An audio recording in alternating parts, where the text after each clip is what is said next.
My name's Amber. I'm Jack's mom. I hope you guys are all having a great first few days back at school and enjoying kindergarten. Today I want to read you a book about a little girl and her first day at kindergarten. The book is called Chrysanthemum by Kevin Hanks.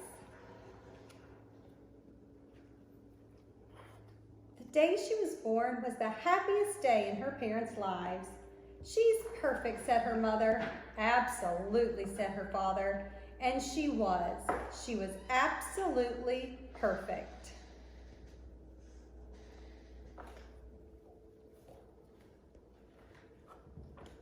"Her name must be everything she is," said her mother. "Her name must be absolutely perfect," said her father. And it was. Chrysanthemum. Her parents named her Chrysanthemum.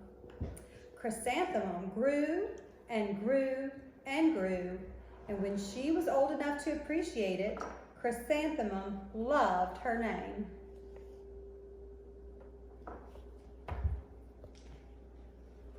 She loved the way it sounded when her mother woke her up. She loved the way it sounded when her father called her for dinner.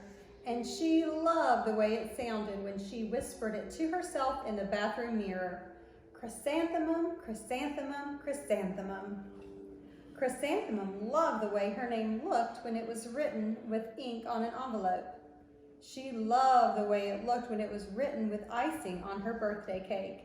And she loved the way it looked when she wrote it herself with her fat orange crayon.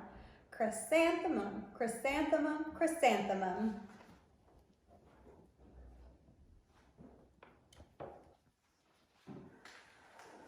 Chrysanthemum thought her name was absolutely perfect.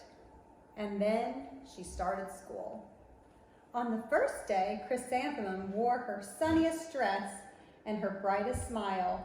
She ran all the way to school. "Hooray," said Chrysanthemum, "school!"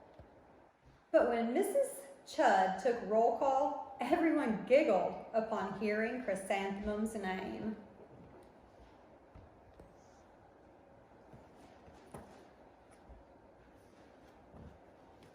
"It's so long," said Joe. "It scarcely fits on your name tag," said Rita, pointing. "I'm named after my grandmother," said Victoria. "You're named after a flower." Chrysanthemum wilted. She did not think her name was absolutely perfect. She thought it was absolutely dreadful. The rest of the day was not much better. During nap time, Victoria raised her hand and informed Mrs. Chudd that Chrysanthemum's name was spelled with 13 letters. "That is exactly half as many letters as there are in the entire alphabet," Victoria explained. "Thank you for sharing with us, Victoria," said Mrs. Chudd. "Now, put your head down."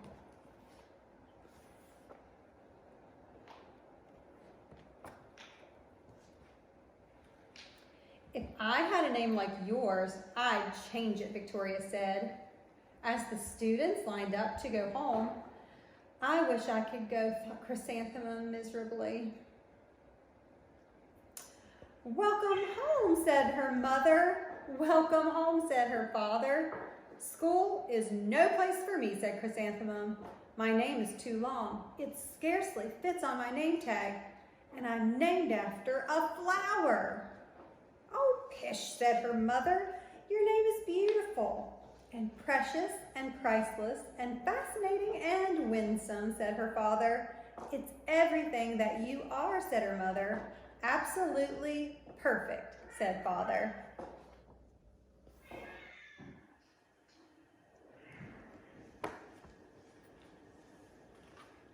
Chrysanthemum felt much better after her favorite dinner, macaroni and cheese with ketchup, and an evening filled with hugs and kisses and parcheesi.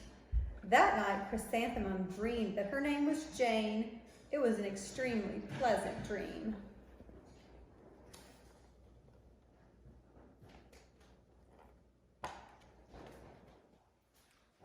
The next morning, Chrysanthemum wore her most comfortable jumper. She walked to school as slowly as she could. She dragged her feet in the dirt. Chrysanthemum, chrysanthemum, chrysanthemum, she wrote. She even looks like a flower, said Victoria, as Chrysanthemum entered the playground. Let's pick her, said Rita, pointing. Let's smell her, said Joe. Chrysanthemum wilted. She did not think her name was absolutely perfect. She thought it was absolutely dreadful.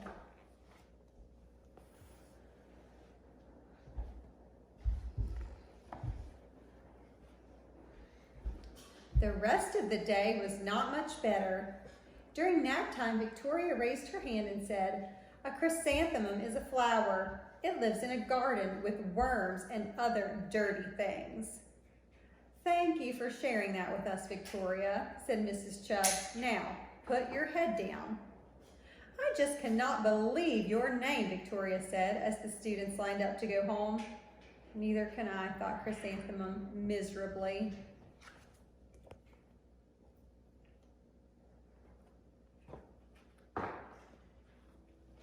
"Welcome home," said her mother. "Welcome home," said her father. "School is no place for me," said Chrysanthemum. "They said I even looked like a flower. They pretended to pick me and smell me." "Oh, pish," said her mother.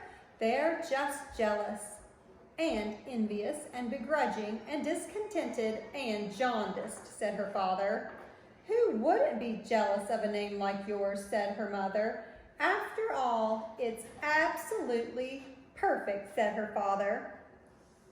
Chrysanthemum felt a trifle better after her favorite dessert, chocolate cake with buttercream frosting, and another evening filled with hugs and kisses and parcheesi.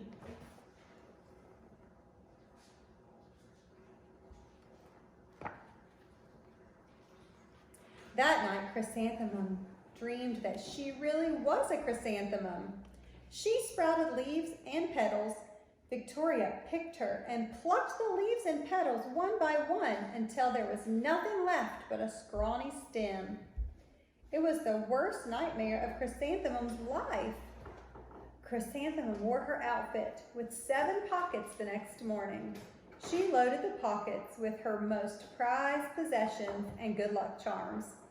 Chrysanthemum took the longest route possible to school.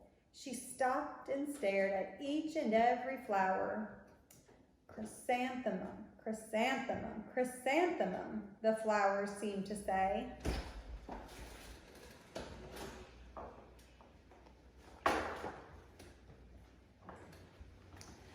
That morning, the students were introduced to Mrs. Twinkle, the music teacher.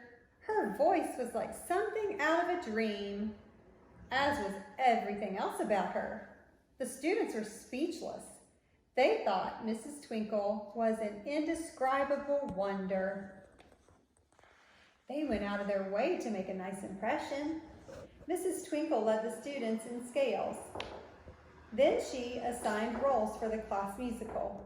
Victoria was chosen as the dainty fairy queen. Rita was chosen as the spiffy butterfly princess. Joe was chosen as the all-important pixie messenger. And Chrysanthemum was chosen as a daisy.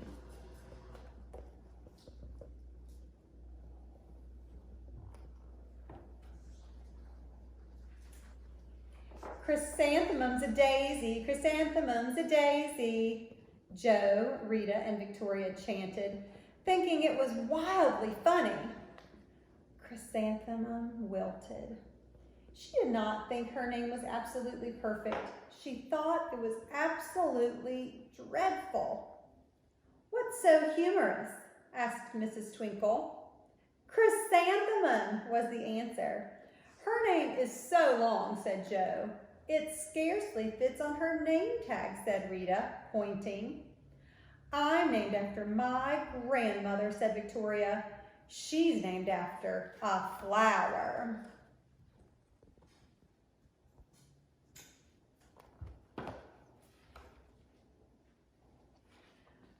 "My name is long," said Mrs. Twinkle. "It is," said Joe. "My name would scarcely fit on a name tag," said Mrs. Twinkle. "It would?" said Rita, pointing. "And," said Mrs. Twinkle, I'm named after a flower too. You are? Said Victoria. Yes, said Mrs. Twinkle. My name is Delphinium. Delphinium Twinkle. My name is Delphinium. Delphinium Twinkle. And if my baby is a girl, I'm considering Chrysanthemum as a name. I think it's absolutely perfect. Chrysanthemum could scarcely believe her ears. She blushed, she beamed, she bloomed. Chrysanthemum, chrysanthemum, chrysanthemum.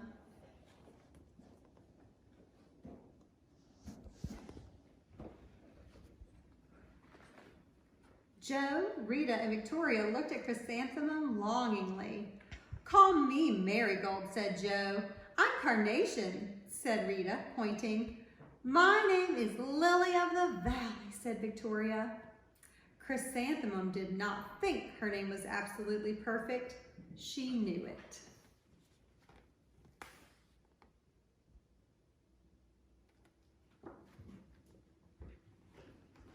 Overall, the class musical was a huge success. Chrysanthemum was absolutely perfect as a daisy. Victoria made the only mistake. She completely forgot her lines as the dainty fairy queen. Chrysanthemum thought it was wildly funny, and she giggled throughout the entire dance of the flowers. Eventually, Mrs. Twinkle gave birth to a healthy baby girl, and of course, she named her Chrysanthemum. The end.